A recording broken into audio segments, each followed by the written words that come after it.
Hello and welcome to another wild camping video. My name's James and I'm coming to you from hot and sunny Dartmoor today in the southwest of England.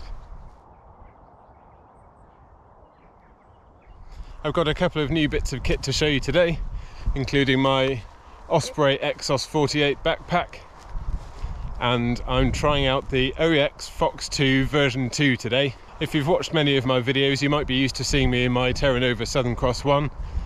That's got a couple of issues at the minute, so it's back with the manufacturer. So in the meantime, I thought I'd give something else a go. I'm going to be camping up at Links Tor today, and that's about a 4.5 mile walk and about 1,000 feet of elevation, so it should be a nice walk. It's going to be hot today. It was 21 degrees Celsius in the car on the way down, and yeah, I'm planning on getting there a good couple of hours before sunset, so I should have some time to sit out and enjoy this amazing weather. Look at that sun. And look at all these sheep we have today. Time to get moving.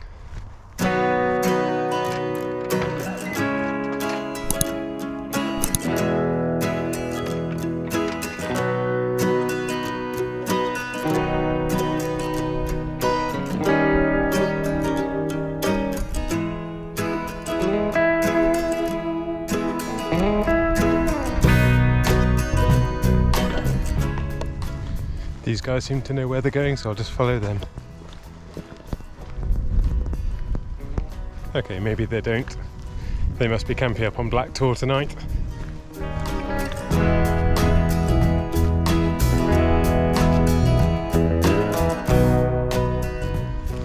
So in the interests of bringing my pack weight down a bit, I've tried to pack a little bit lighter today. And compared to my 17.5 kilogram Snowdonia backpack, today I'm weighing in at 12.5 kilos, including my food and water. But I do only have 1 litre of water with me today, so that's half a litre to cook my dinner and pudding with, and also make breakfast with, and half a litre to drink on the way up. I normally use about 50 to 100 millilitres per mile of walking, so over 5 miles I should only need half a litre. But that leaves nothing else, no spare water. So it's going to be important that I find some spring water on my way up, and then I can filter that and use it. And just as I turned that corner, Links Tor came into view. That's it, right underneath my fingertip. Links Tor sits up at 586 metres, so it's 14 metres shy of being called a mountain. But despite not quite getting that title, it should give some really big views.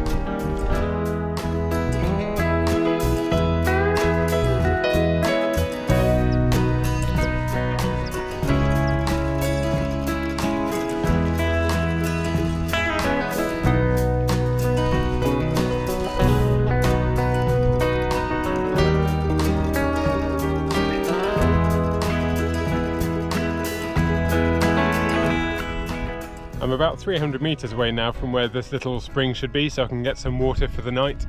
I've been drinking on the way up, so I'm very aware that I don't have a great deal of water. But just looking in these gullies down the side of the track I'm walking on, I presume these carry water normally when it's wet. It's obviously very warm and dry at the moment, so I will keep my fingers crossed that the spring is still running and there's some water for me to drink tonight and tomorrow.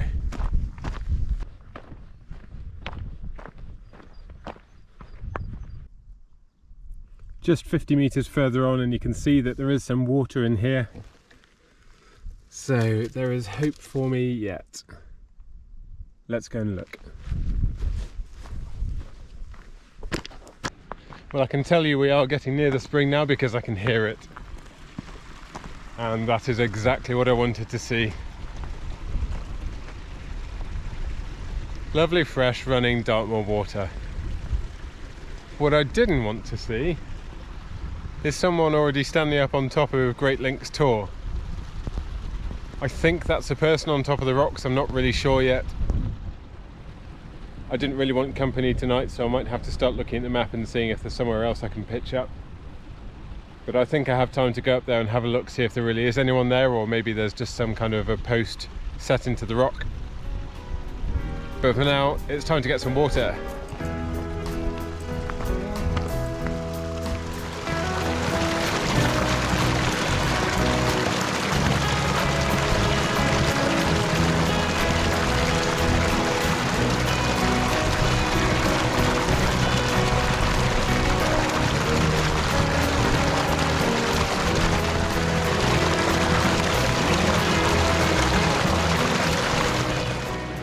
So I now have about a litre of Dartmoor's finest fresh moorland water. It's very slightly discoloured, but that's what the filter's for. It'll take out any hanging particles in there.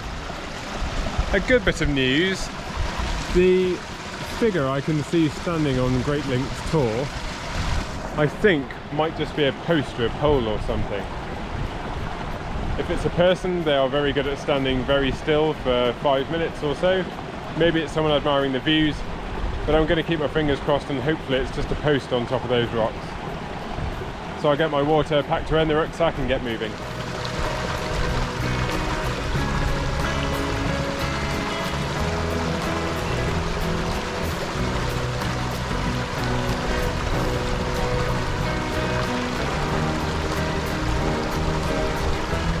I really can't tell if there's a person standing on top of those rocks or if it's maybe just a trig point. I have just taken a photo on my phone, zoomed in 10 times, so I'll flash that up now and show you what I've been looking at for the last 5 minutes, trying to work out if I'm going to be alone tonight or not. My fingers remain crossed. I can't see that someone would have stood still for that long, but we'll find out. I'm only about 5 or 10 minutes away now. Hi.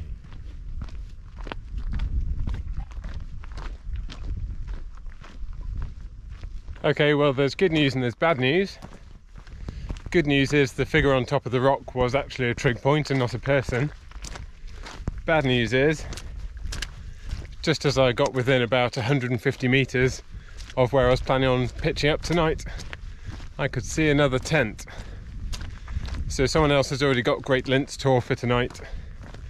I can't say I'm not disappointed after 3.5 hours getting myself there from home, but that's just the way it goes sometimes. So what I can see is there's another hill. It's a very kind of shallow hill. There's not much going on by the looks of it on the map, but it's only about a 3 or 4 minute walk away from here, and it's only 20 metres lower than Great Links Tor. So I'm going to go and see what that looks like. Hopefully it's not too boggy because it's a bit flatter. Great Links Tor has a proper sort of hilltop to it, so it might be drier on top. But let's go and check this place out and see if I can find somewhere good to camp.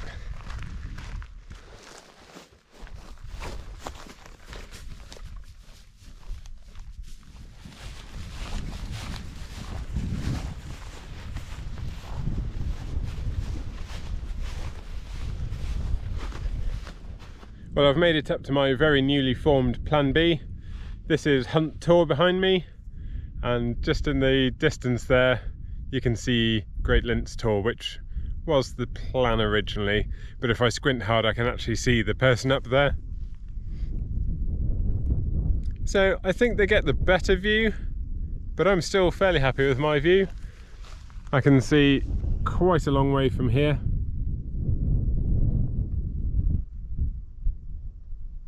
So I'm not complaining, and I was actually just toying with putting the tent right on top of this little, it is actually rock directly under there. I'm not sure how much grass and soil there is. There's also this platform just here, but as I haven't pitched this tent before outside, I'm not 100% sure how big the footprint's going to be.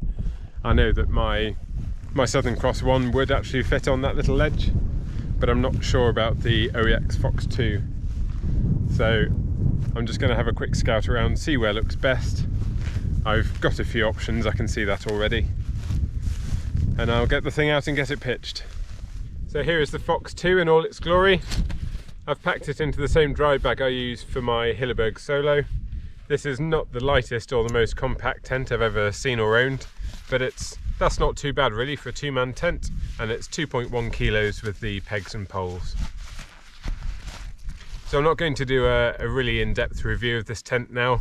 I would like to show you through the pitching of it, but because I'm running out of time a little bit and I'd really like to just sit and relax and enjoy the views a bit, I'll just give you a quick time lapse of the pitch so that you can see it go up, and then I'll have a quick look around afterwards.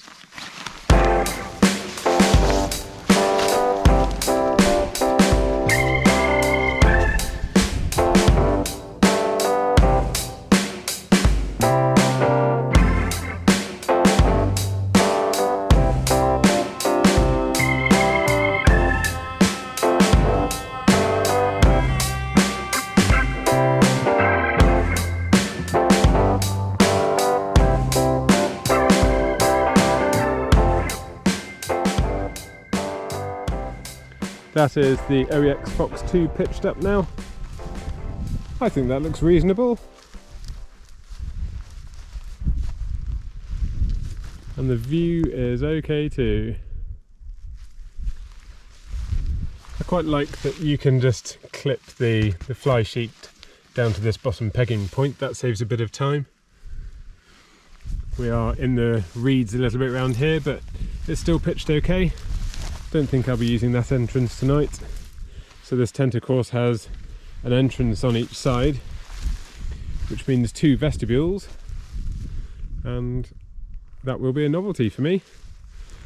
I haven't put the guy lines out yet. I'm running a little bit low on pegs, but as you can see there is not a major wind tonight, and we're only due to have sort of maximum wind speeds of about 15 miles an hour, so I'll probably not bother with the guy lines. That said, I really don't like the look of a tent without the guy lines out, so what do we have? We've got 4 guy lines. Let's have a look at the peg situation. I've got 1 proper peg, a Y stake, and then I've got 4 rock pegs. I don't think the rock pegs are going to do much in the Dartmoor marsh, but I'll see if they'll go in there. And then it's time to get some stuff in the tent, and I have brought myself a beer.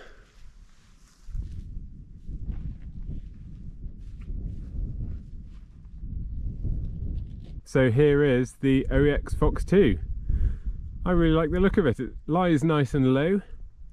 It pitches fairly well. Obviously the fly sheet is separate to the inner, so it doesn't pitch as one, but a lot of the owners who have these perform a little modification where you can actually connect the fly sheet to the inner just with some simple cord tied through the pole sleeves, so that's good. But look at the space in here. This is considerably wider than my other tents at both ends, so I'm going to get my kit in here now and show you what it looks like. I'm just inflating my thermarest mat now using my Flex tail gear pump.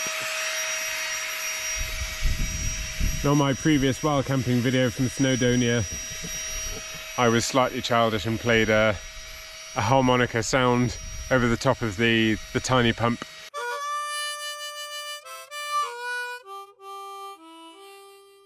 So just for anyone who's wanting to know what the tiny pump really sounds like, this is it.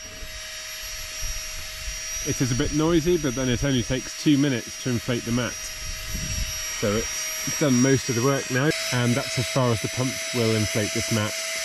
It now needs 5 puffs from me. Okay, let's show you my setup for the night. It's a very blue night tonight. I'm in my blue Decathlon down jacket. I've got my nice new blue Osprey Axos 48 here, and my blue Berghaus Elevation 600. So, all the blue. Yeah, so my Berghaus bag, Thermarest Nearwear X-Therm. I've got my Trekology pillow as usual. Looks like my head's going to be quite close to this end of the tent, but we'll see. I've got some clothes in the blue bag there. Again, blue.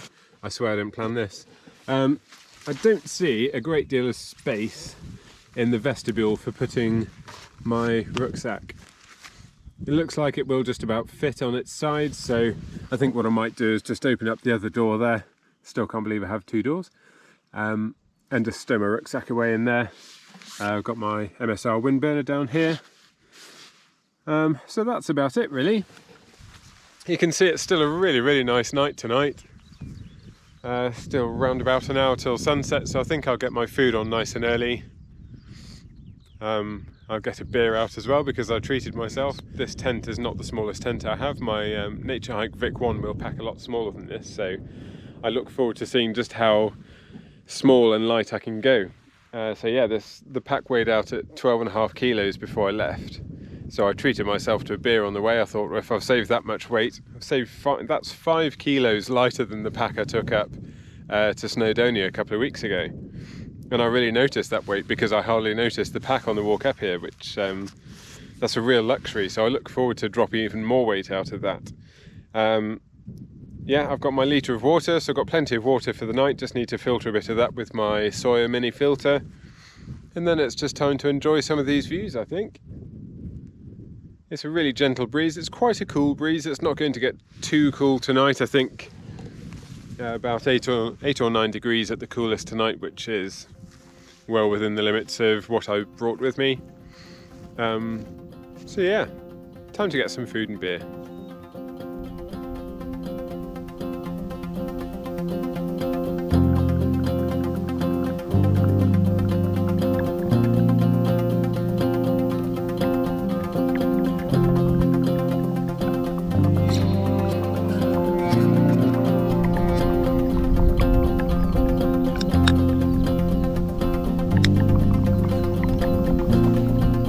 Cheers.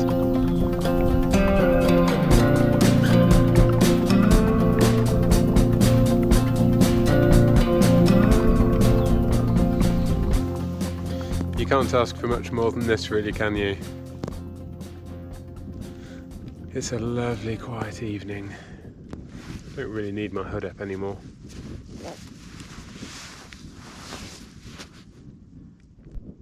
The sunset's really colouring up now. I'll just move you around so you can see.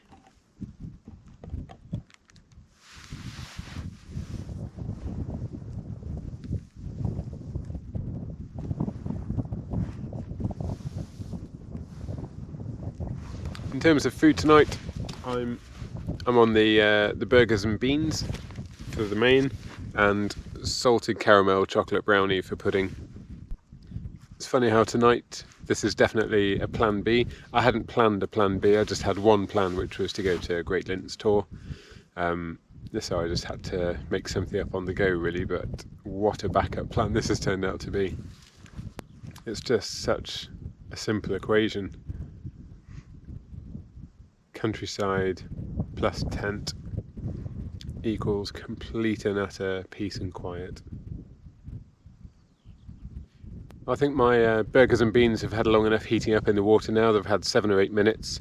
So I'll take out my main course, get my pudding in there heating away while I'm eating my main course, and then this will be nice and hot to eat when I've finished eating.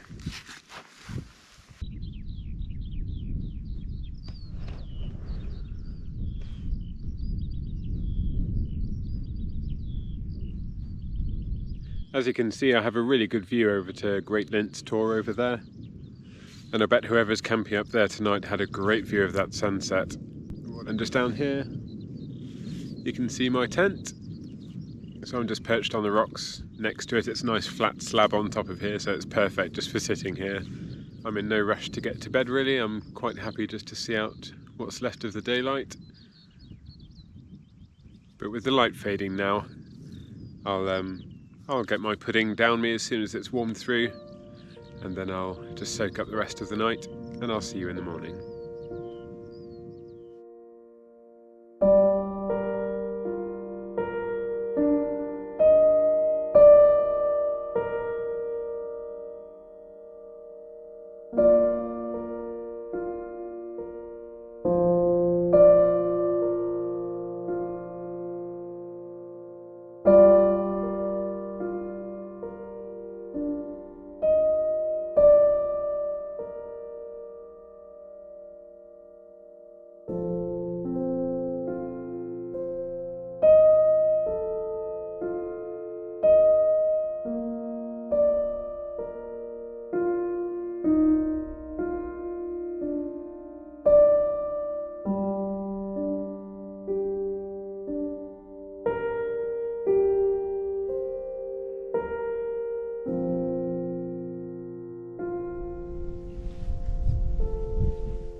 Good morning from Dartmoor.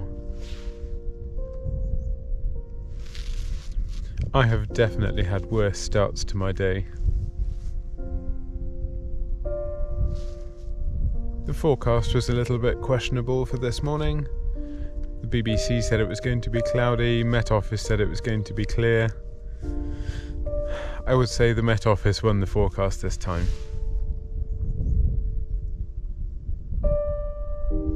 It's just a perfect start to the day. I really enjoyed sitting out on this rock last night on my polythene sheet in my sleeping bag, just keeping warm enough and getting a full panoramic view of everything. The view here is not bad. We're at 562 metres, so we've got some elevation. There's a bit of a breeze again, but I'm warm enough in here with my coat and hat on and everything. It's just the perfect breakfast view, really, isn't it?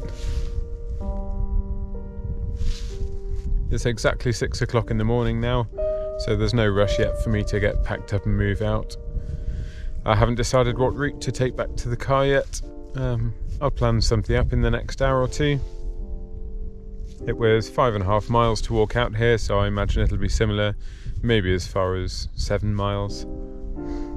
But there's no major elevation gain. Between the car park and here it was about 1,000 feet or 1,100 feet or something, so there's no extreme descending to come today. It should just be a really relaxed walk, and with this new lighter rucksack I've got, it just makes it all the easier.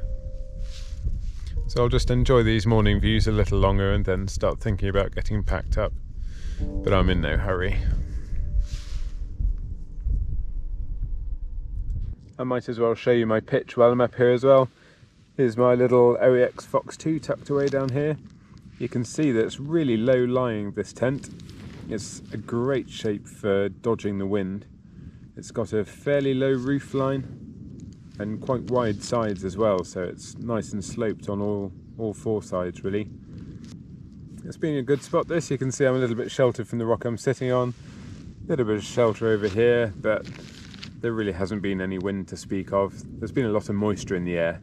The ground was actually shiny wet before I even got into the tent last night, with moisture all over the outside of the tent. Condensation's been okay inside, or the moisture's just clung to the inside of the fly sheet really. So, no problems. It's time to filter some water for the walk back to the car. I've drunk all the water in the bladder in my rucksack I carried up because I only had half a litre. So this is the bag of river water I collected yesterday. I'm screwing in my Sawyer mini filter, and I can now just squeeze the water through the bag and into my water bottle.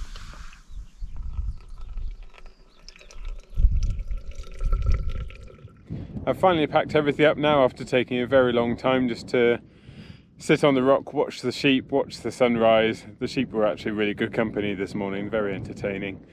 Down behind me here is where I was pitched, so I've left no trace, and I've put together a route now which is going to take me over to Great Links Tor, which of course is where I originally planned to camp last night, and then I'll just follow a slightly different route back to the car. It's about 7.5 miles.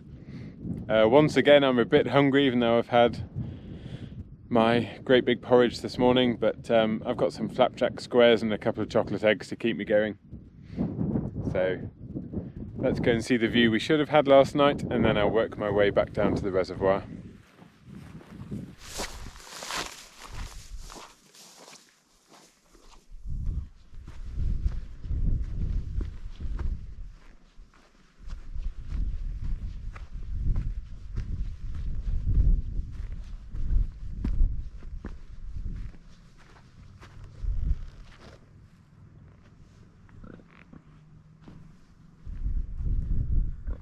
This is Great Links Tor, and the views are good, I'll give it that.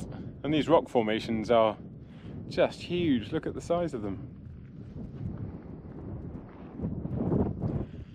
And round behind me you'll be able to see Hunt Tor, which is where I camped last night, just here. And up in the background we've got Yes Tor and High Willhays, which are the highest points in Dartmoor. I just bumped into the guy who camped here last night. We both packed up and left at the same time. He was saying it was quite windy up here. He just had a crosswind all night, so I'm quite glad I avoided that over where I was staying. So I'm now going to push on and start getting some miles in to get back to the car.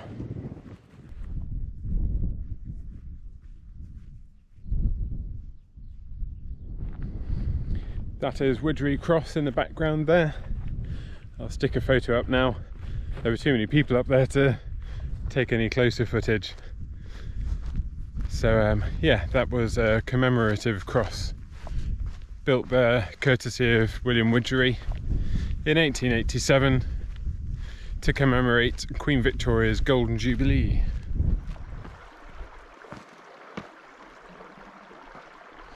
I've got about 2 miles to go back to the car now. I've looked on the map and I mean it's just typical Dartmoor really. There is not a lot going on. It's pretty bleak, desolate, barren. That's what you get in Dartmoor a lot of the time. So I have nothing more to show you of any interest, I don't think, so I'll end the video here. Hello and thank you to any new subscribers. I hope you're enjoying what you're seeing.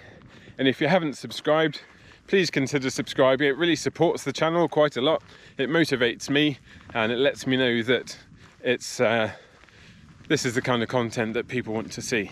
So if you like the video, click on the subscribe button and you'll see anything else I upload in the future. Thank you for watching. I'll see you on the next one.